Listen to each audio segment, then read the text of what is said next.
মৰমৰ ছাত্ৰ-ছাত্ৰীসকল, এই ভিডিঅ'টোত অনুশীলনী 2.5ৰ 7 নম্বৰৰ পৰা আলোচনা কৰিম। ইয়াত কৈছে উপযুক্ত অভেদ ব্যৱহাৰ কৰি তলৰ ৰাশিৰ মান নিৰ্ণয় কৰা। তো ইয়াত তিনিটা সংখ্যাৰ কিউব উলিয়াব লাগে, কিন্তু আমি পূৰণ নকৰাকৈ না ডাইৰেক্ট পূৰণ কৰি নলিওৱাকৈ অভেদ ব্যৱহাৰৰ জৰিয়তে ইহঁতৰ মান উলিয়াব লাগে। প্ৰথমটো আছে 99 কিউব। ইয়াক আমি এই ধৰণে লিখিব পাৰোঁ 100 মাইনাছ 1 হোল কিউব। সদায় 0 থকা সংখ্যা হ'লে আমাৰ পূৰণ কৰিবলৈ সুবিধা হয়, গতিকে 99টো 100 মাইনাছ 1 হিচাপে লিখি ল'লোঁ। এতিয়া চোৱা, এইটো a minus b whole cube ফৰ্মুলাত পৰিব। a minus b whole cube এইটোৰ নিচিনা হৈ আছে। ইয়াত a মানে 100 আৰু b মানে 1। এতিয়া আমি জানো এই ফৰ্মুলাটো ভাঙিলে কি হয়, a cube minus b cube minus 3ab into a minus b। দুটা ৰূপ আছিল, মই এইটোৰ ৰূপ এতিয়া ব্যৱহাৰ কৰিম। তো সেইমতে লিখিবলৈ গ'লে ফাৰ্ষ্ট হয় a কিউব, তাৰ মানে 100 কিউব মাইনাছ b কিউব, তাৰ মানে 1 cube minus 3 into a 100 into b, b মানে হ'ল 1 ইনটু a মাইনাছ b, তাৰ মানে 100 মাইনাছ 1। ঠিক আছে, তো এইকেইটা আমি কৰিলে হ'ল। এতিয়া 100ক কিউব কৰিবলৈ এনেকুৱা শূন্য থাকিলে একেবাৰে সহজ। আমি শূন্য নোহোৱা সংখ্যাটো চাম, 1ক কিউব মানে 3 বাৰ পূৰণ কৰিলে 1 কিউব মানে 1এ হ'ব। এতিয়া চোৱা, ইয়াত দুটা শূন্য আছে, সেইটোকে 3 বাৰ ৰিপিট কৰিলেই হ'ল। দুটা আৰু দুটা আৰু দুটা, আমি 3 বাৰ ৰিপিট কৰিছোঁ। পূৰণ কৰি চালে এইটোৱে পাবাগে। মাইনাছ 1 কিউব মানে 1এ, মাইনাছ 3 ইনটু 100 ইনটু 1, এইকেইটা কৰিলে হ'ব 300 ইনটু 100 মাইনাছ 1 কৰিলে কিমান পাওঁ আমি 99। এতিয়া 10 লাখ মাইনাছ 1 মাইনাছ 300 ইনটু 99 পূৰণ কৰোঁতে প্ৰথম 0 নাথাকা সংখ্যা পূৰণ কৰিলে হ'ল 3 9 গুণ 27, 2 উকলিল, 3 9 গুণ 27 2 29, আৰু পিছফালে 2 দুটা লগ লগাই দিলে হ'ল। ঠিক আছে, এতিয়া 10 লাখ, এই দুইটাৰে আগত মাইনাছ আছে, তাৰ মানে সংখ্যা দুটা প্লাছ হ'ব। একে চিন থাকিলে আমি সংখ্যাকেইটা সদায় প্লাছ কৰোঁ, আৰু আগফালে চিনডাল দিব লাগিব। এইকেইটা কি হ'ব তেতিয়াহ'লে 29701 হৈ যাব। ঠিক আছে, এতিয়া লাষ্ট আমি মাইনাছ কৰি দিলে আমাৰ এনচাৰটো পাই যাম। তো মাইনাছ কৰোঁতে 10ৰ 1 গ'ল 9, ইয়াত থাকিল 9ৰ 0 গ'ল 9, 9ৰ 7 গ'ল 2, 9ৰ 9 গ'ল 0, 9ৰ 2 গ'ল 7, আৰু ইফালে 10ৰ পৰা 1 লৈ গৈছিলোঁ, তো ইয়াতে 9 বাকী থাকিব। তো আমি কিমান পালোগৈ 9,70,299, এইটো হ'ল আমাৰ উত্তৰ। ঠিক আছে, নেক্সটটো আছে 102 হোল কিউব। ইয়াক আমি এই ধৰণে লিখিব পাৰোঁ 100 প্লাছ 2 হোল কিউব। ঠিক আছে, তো এইটো দেখাত a প্লাছ b হোল কিউবৰ নিচিনা হৈছে। ইয়াৰ ফৰ্মুলাটো ভাঙিলে হয় a cube plus b cube plus 3ab into a plus b। ঠিক আছে, তো সেইটো হিচাপত আমি লিখিব পাৰোঁ 100 cube a cube plus b cube মানে 2 cube plus 3 into a 100 b 2 into a plus b, তাৰমানে 100 প্লাছ 2। ঠিক আছে, এতিয়া 100ক কিউব কৰিলে 1, তাৰপিছত 6টা 0 হ'ব, প্লাছ 2 কিউব মানে হ'ল 8, প্লাছ 3 দুগুণ 6, 6 আৰু 100 পূৰণ কৰিলে হ'ব 600 ইনটু 100 প্লাছ 2 মানে 102। ঠিক আছে, এতিয়া যিহেতু চব প্লাছতে ওলাব, প্ৰথম এই দুটা যোগ কৰি লওঁ, 100,000,008 হ'ব যোগ কৰিলে, প্লাছ 600 আৰু 102 পূৰণ কৰিব লাগিব। 6 দুগুণ 12ৰ 2, 1 উকলিল, 6 0 0 1 1, 6 গুণ 6, আৰু পিছফালে 0 দুটা লাগি যাব। ঠিক আছে, এতিয়া লাষ্ট এইকেইটা প্লাছ কৰি দিলে হ'ল 8 প্লাছ 0 8, 0 প্লাছ 0 0 হ'ব, তাৰপিছত 2 1 6, আৰু ফালে 0 1, তাৰমানে 10,61,208। তো এই ধৰণে আমি ফৰ্মুলা ইউজ কৰি এনেকুৱা জাতীয় সংখ্যাবিলাকৰ কিউব উলিয়াব পাৰোঁ। নেক্সটটো আছে 998 হোল কিউব। ইয়াক আমি লিখিব পাৰোঁ 1000 minus 2 হোল কিউব। 1000 পৰা 2 গ'লে 998 থাকে হয়নে? তো এইটো আকৌ a minus b whole cube ফৰ্মুলাত পৰি আছে। তো আমি কি লিখিব পাৰোঁ a কিউব ফাৰ্ষ্ট, তাৰমানে 1000 কিউব মাইনাছ b কিউব, তো 2 কিউব মাইনাছ 3 ইনটু a মানে 1000 ইনটু b মানে হ'ল 2 into a minus b 1000 minus 2। এটা ইয়াক কিউব কৰিবলৈ যি 0 থাকিছে গতিকে প্ৰব্লেম নাই, 1ক কিউব কৰিলে 1 হ'ল। 3টা শূন্য আছে তো সেইকেইটাকে 3 বাৰ ৰিপিট কৰিব লাগিব। এটা সেট, দুটা সেট, 3টা সেট, ঠিক আছে? পূৰণ কৰি চালেও এইটোৱে ওলাব। মাইনাছ 2 কিউব মানে 8, 3 দুগুণ 6 আৰু এইটো 1000 লগত পূৰণ কৰিলে হ'ব 6000 ইনটু 1000ৰ পৰা 2 গ'লে কিমান থাকিব 998, ঠিক আছে? এতিয়া এইটো টাৰ্মটো এনেকৈ থাকিব মাইনাছ 8 মাইনাছ, এতিয়া এইকেইটা পূৰণ কৰিব লাগিব। ইয়াত 0 নাথাকা সংখ্যা আছে 6, গতিকে 6ৰে 998ক পূৰণ কৰিলেই হ'ল। 6 8 গুণ 48, 4 উকলিব, 6 9 গুণ 54, 54 4 হ'ল 58ৰ 8, 5 উকলিব, 6 9 গুণ 54, 54 5 হ'ব 59, আৰু পিছফালে এই 3টা 0 লাগি যাব, ঠিক আছে? এতিয়া তো প্ৰথমটো সেম থাকিব। এতিয়া 6 দুইটাৰ আগতে মাইনাছ আছে, তো আমাৰ মাইনাছটো আহিবই, খালি সংখ্যা দুটা চিন একে আছে কাৰণে প্লাছ হ'ব। এইটো প্লাছ কৰিলে 5988008 হ'ব, ঠিক আছে? এতিয়া আমি লাষ্টত মাইনাছ কৰি দিলে হ'ল।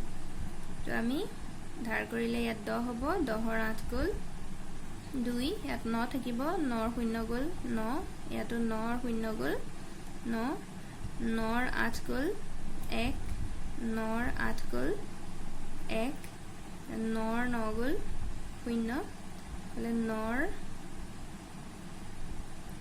5 গ'ল 4, আৰু এই 0 কেইটা খালি 9 9 হৈ যাব, আৰু 1টোতো আমি ধাৰ কৰিছিলোঁ তো এই 1টো নাথাকে। আমি এনসাৰটো কিমান পালোগৈ 99 crore 40 lakhs 11,992, ঠিক আছে? বুজি পাইছা নিশ্চয়?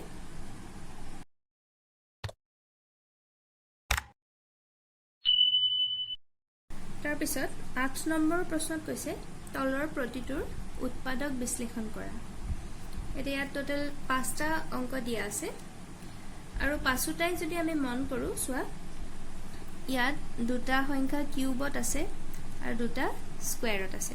তাৰমানে এইটো কোনোবাটো হয়তো a প্লাছ b হোল কিউবত পৰিব আৰু নহ'লে a মাইনাছ b হোল কিউবত পৰিব, কাৰণ তাৰ লগত অলপ হ'লেও সিমিলাৰিটি আছে। তো আমি কি ধৰণে ফৰ্মুলাত পেলাই উৎপাদক বিশ্লেষণ কৰিব পাৰোঁ চাওঁ আহা। এতিয়া ফাৰ্ষ্টটো আছে 8a cube plus b cube plus 12a square b plus 6ab square. এতিয়া এইটো দেখাতেই যেহেতু গোটেইকেইটাতে প্লাছ আছে, তো a plus b whole cube ফৰ্মুলাত আহিব, আৰু এই ফৰ্মুলাটো ভাঙিলে কি হয় a cube plus b cube plus 3a square b plus 3ab square, এইটো হয়। তাৰমানে চোৱা ইয়াতো দুটাত কিউব আছে আৰু দুটাত স্কুৱেৰ আছে, ঠিক ইয়াতো দুটাত কিউব আছে দুটাত স্কুৱেৰ আছে, তো আমি এই হিচাপত সজাই লিখিব লাগিব।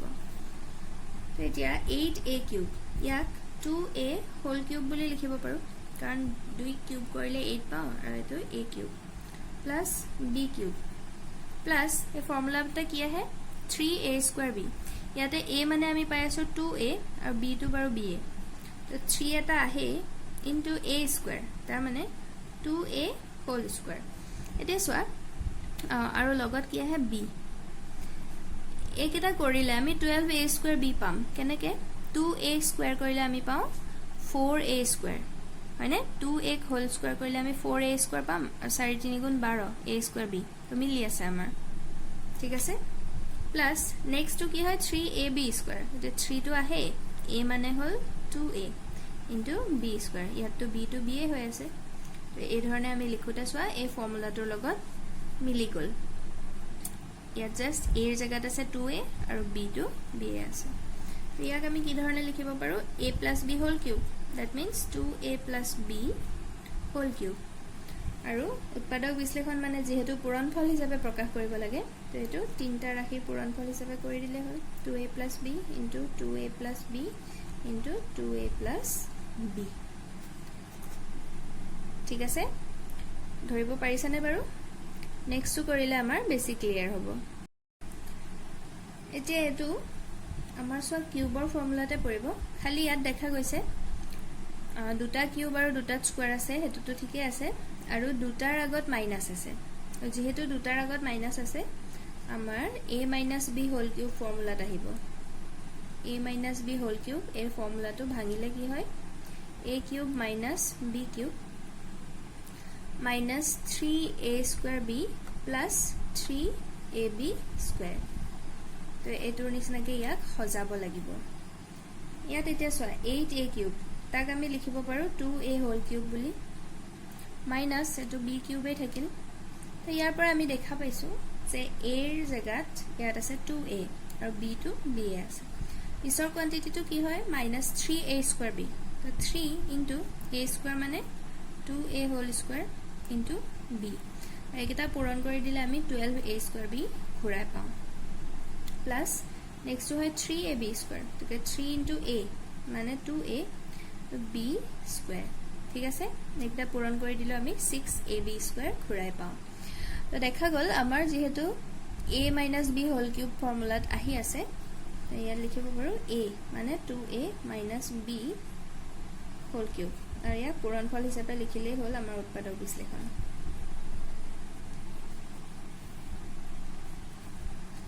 ঠিক আছে এতিয়া অলপ ক্লিয়াৰ হৈছে সাগে আগতকৈ এতিয়া ইয়াৰ পিছৰ কিটা অকনমান নিজে চেষ্টা কৰা ভিডিওটো পজ কৰি লোৱা তাৰ পিছত মোৰ লগত মিলাই চাবা 3 নম্বৰটো আছে 27 - 125a cube - 135a plus 225a square তো ইয়াক চাও আমি কি ধৰণে সজাব পাৰো 27 ক লিখিব পাৰি 3 কিউব বুলি 3 ক 3 বাৰ পূৰণ কৰিলে আমি 27 পাম মাইনাস 125a কিউব তো ইয়াক 5a হোল কিউব হিচাপে লিখিব পাৰি তো আমি a কিউব পালো আৰু b কিউব পালো a মানে 3 b মানে 5a তো নেক্সট কি হয় -3a square b তো 3 into a square a মানে 3a গতিকে 3 square হ'ব into b b মানে হল 5a আর লাস্ট টার্ম তো কি হয় প্লাস 3ab square তো 3 into a মানে 3 b মানে হল 5a জাস্ট b square থাকে গতিকে 5a হোল স্কয়ার কৰিব লাগিব তো এইকেইটাক পূৰণ কৰিলে আমি 135a পাওঁ আৰু এইকেইটাক পূৰণ কৰিলে 225a square পাম গতিকে আমাৰ সজোৱাটো ঠিক হ'ব লাগিব মিলি থাকিব লাগিব কিন্তু এনেই জাটাকে সজাই দিলে নহব এতিয়া দেখাত আমাৰ কি হৈ আছে a - b হোল কিউব ফৰ্মুলাত আহি আছে তো আমি লিখিম a মানে 3 - b মানে হল 5a a - b whole cube আৰু উৎপাদক কেটা হ'ব 3 - 5a into 3 - 5a into 3 - 5a ঠিক আছে 4 নম্বৰটো আছে 64a cube - 27b cube -144a square b plus 108ab square তো ইয়াতো যেহেতু দুটাত মাইনাস আছে দ্যাট মিন্স মাইনাসৰ ফৰ্মুলাটোত পৰিব আমি সজাই লিখিলে 64a কিউবক লিখিব পাৰো আমি 4a হোল কিউব 4 কিউব 64 আৰু a কিউব আৰু এটোক লিখিব পাৰি 3b হোল কিউব ঠিক আছে তোমালোকে কিছুমান সংখ্যাৰ বৰ্গমূল আৰু ঘনমূল বিলাক জানি থোৱা ভাল বিশেষকৈ বৰ্গ সংখ্যাৰ ক্ষেত্ৰত 1 ৰ পৰা 20 লৈকে সংখ্যাবিলাকৰ বৰ্গ আৰু ঘন সংখ্যাৰ ক্ষেত্ৰত 1 পৰা 10 লৈকে জানি থলেও সাফিসিয়েন্ট নহলে আকৌ বাৰেপতি কৰি কৰি উলিয়াব লাগিব তোমালোকে নেক্সট টাৰ্মটো হয় -3a square b ঠিক আছে 3 into a square that means 4a whole square into b মানে হল 3b তো এইকেইটা পূৰণ কৰি চাবা 144a square b এ উলাই প্লাস 3ab square হয় a মানে হল 4a b হল 3b whole square b square তো এইকেইটা পূৰণ কৰিলে আমাৰ 108ab square ওলাব তো দেখা গ'ল আমাৰ a - b হোল কিউব ফৰ্মুলাত পৰি আছে তো a মানে হ'ল 4a b মানে হ'ল 3b তো a - b হোল কিউব ইয়াক উৎপাদকত ভাঙি দিলে 4a - 3b into 4a - 3b into 4a - 3b ঠিক আছে কিউব মানে একে সংখ্যা 3 বাৰ পূৰণ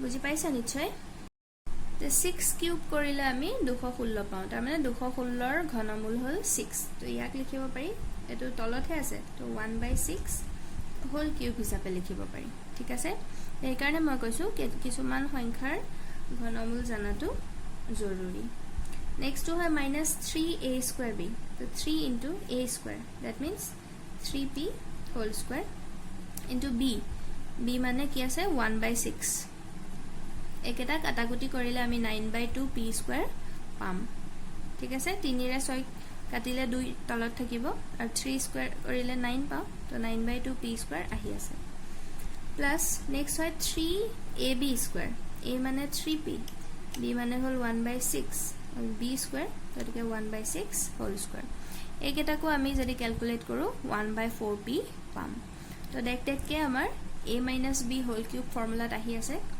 ইয়াক আমি কি ধৰণে লিখিব পাৰো ইয়াত a মানে 3p minus b মানে হল 1/6 হোল কিউব উৎপাদক কেটা হ'ব 3p minus 1/6 into 3p minus 1/6 into 3p minus 1/6 তো এই ধৰণে আমি উৎপাদক বিশ্লেষণ কৰিব পাৰো তাৰ কাৰণে ফৰ্মুলা কিটা মনত থাকিব লাগিব লগতে কিছুমান সংখ্যাৰ ঘনমূল আৰু বৰ্গমূল এইবিলাক মনত ৰখাটো ভাল